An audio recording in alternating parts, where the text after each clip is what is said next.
Diego Loizaga, pinalayas raw ang mag-ina para sa ibang babae. Ina ng anak ni Diego Loizaga, lumantad na. Si Alexis Suepenco, isang model at yoga teacher, ay may malaking pasabog. Inamin niya na siya ang ina ng anak ni Diego Loizaga na si Hailey. Ibinahagi ni Alexis sa kanyang Instagram story na trending pa rin sa social media, na pinalayas sila ni Diego at ang kanyang baby sa tirahan ng aktor. Ipinahiwatig din ni Alexis na may bago na ring girlfriend ang aktor. Aniya sa caption, "So my baby daddy Diego Loizaga decided to kick me out and his baby out of his house so this girl can come over." Ibinahagi rin niya ang screenshot ng Instagram account ng babae, na tila nagngangalang Cecile Mendoza.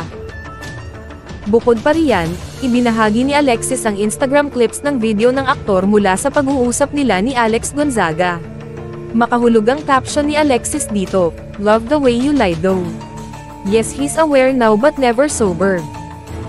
Sa interview ni Diego kay Tony noong nakaraang linggo, inamin nitong pumasok siya sa rehab sa loob ng 14 na buwan noong 2018, dahil sa kanyang psychological way of thinking, suicidal thoughts, and substances I was taking.